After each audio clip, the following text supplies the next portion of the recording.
এবারে আমি মঞ্চে আসবার জন্য বিনীত অনুরোধ জানাচ্ছি সম্মানিত জনাব নুসরাত জেরিনকে। তিনি বিসিএস প্রশাসন ক্যাডার হতে সুপারিশকৃত। সুভাষ ভাই, আপনার দৃষ্টি আকর্ষণ করছি, একটু এদিকে আসুন।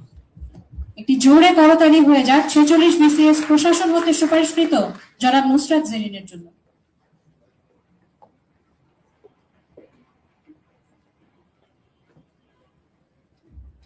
মঞ্চে উপস্থিত সম্মানিত অতিথিবৃন্দ এবং আমার সামনে যারা আছেন, বাংলাদেশের অ্যাসেট বলবো, যারা সুপারিশপ্রাপ্ত হয়েছেন, নতুন যারা ক্যাডার আছেন, সবাইকে আসসালামু আলাইকুম।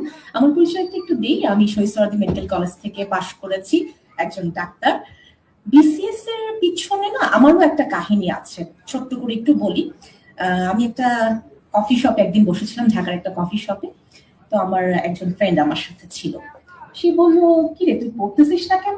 তখন অলরেডি আমি একটা গভর্নমেন্ট জবে আছি, ডাক্তারিও করছি। আমি বাংলাদেশ টেলিভিশন এবং বাংলাদেশ বেতারের সাথে দীর্ঘদিন যাবত যুক্ত আছি এবং বিভিন্ন ডকুমেন্টারিতে আপনারা যে ভয়েসটা শোনেন অনেকগুলোতে আমি কাজ করেছি আর কি।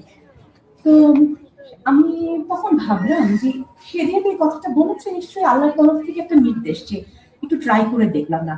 46তম বিসিএস আমার প্রথম বিসিএস, প্রথম প্রিলি। এর আগে আমি প্রিলিমিনারিতে অংশগ্রহণ করেছি, কিন্তু সেটাকে বাংলা ভাষায় আমি খুবই সরি বলে নিচ্ছি, ঘুরতে যাওয়া যেটাকে বলে। হ্যাঁ, তো আমি প্রতিবার ভাবতাম যে এতগুলো টাকা দিয়ে যাচ্ছি, পড়াশোনা করছি না, বোধহয় পড়াশোনাটা করা উচিত। তো অনেকের কাছে অনেক কথা শুনতাম যে প্রথমবার বিসিএস দিয়ে তো অ্যাডমিনিস্ট্রেশন এটা পসিবলই না। আমার বাসায়, আমার ফ্যামিলিতে আমি থার্ড জেনারেশন হব যে ইনশাল্লাহ বাংলাদেশ অ্যাডমিনিস্ট্রেশনে কাজ করব। তা আমার পিয়ার প্রেশারটা আসলে অনেক ছিল আর কি। হ্যাঁ, কিন্তু আমার ফ্যামিলি খুবই সাপোর্টিভ। কোনোদিনই তারা আমাকে বলেনি যে কেন বাবা পড়তেছো না।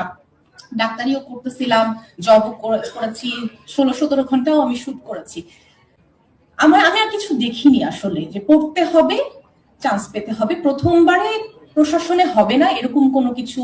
এগুলো মানুষ বলে, অনেক কথা বলে। প্রত্যেকটা মানুষের কাছে আমি অনেক কৃতজ্ঞ যে মানুষটা আমাকে চান্স সার্ভ করেছে থেকে শুরু করে সম্মানিত শিক্ষক মন্ডলী যারা আছেন, এটা তো আর বলার অপেক্ষা রাখে না। সবাই আমার জন্য দোয়া করবেন। আমি খুবই ছোট মানুষ।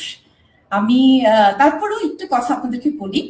আপনারা এক একজন অফিসার, আপনারা যখন রাস্তা দিয়ে হেঁটে যাবেন, সবাই যেন মনে করে যে একজন অফিসার হেঁটে যাচ্ছে। ব্যাপারটা অহমিকার বা অহংকারের না, ব্যাপারটা হচ্ছে আপনার সম্মানের, আপনি কতটুকু বিনয়ী।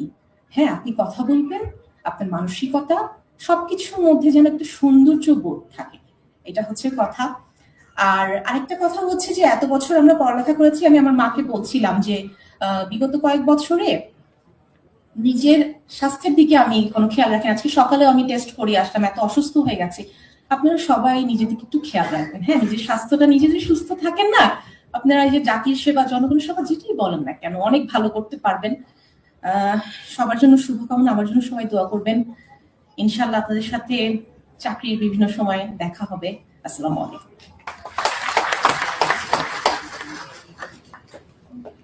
আমাকে একজন বলছিলেন যে আরিফিন ভাই, ম্যাজিস্ট্রেটের ক্ষমতা বেশি নাকি পুলিশের ক্ষমতা বেশি? আপনারা এটা ভুল জানেন। ক্ষমতা না, দায়িত্ব। ক্ষমতা আপেক্ষিক জিনিস। আপনারা যারা ক্যাডার সার্ভিসে এসছেন মনে রাখবেন, ডামি থিওরি ফলো করবেন। যারা অ্যাপেক্সে আছে তারা ডাউন হবে, যারা ডাউনে আছে তারা অ্যাপেক্স হবে। অসংখ্য অফিসার জেলখানায়, অসংখ্য অফিসার দেশে নেই।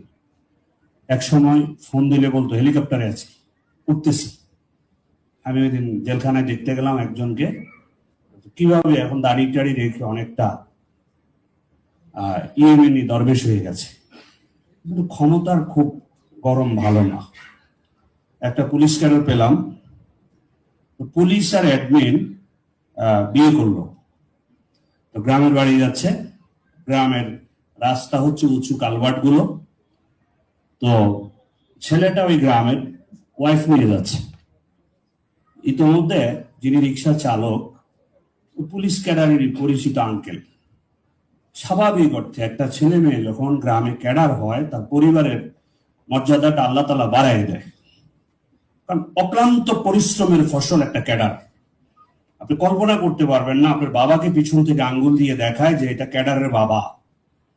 এরকম রেসপেক্ট করে মানুষ, যেটা আমি আমার লাইফে দেখেছি। তো ওই রিক্সা চালক বলছে যে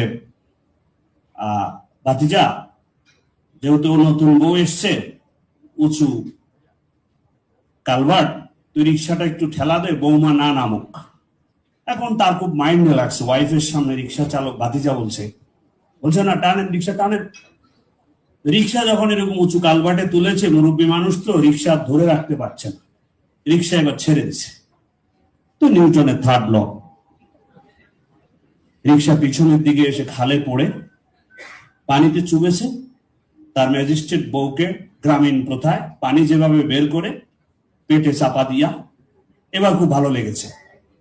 এটার উদ্দেশ্য হলো অহমিকার কিছু নেই, মানুষের সাথে মিশে যাবেন।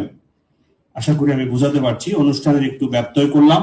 এ পর্যায়ে আমরা আসলে আমাদের অতিথিবৃন্দদেরকে ফুল দিয়ে বরণ করার পালা।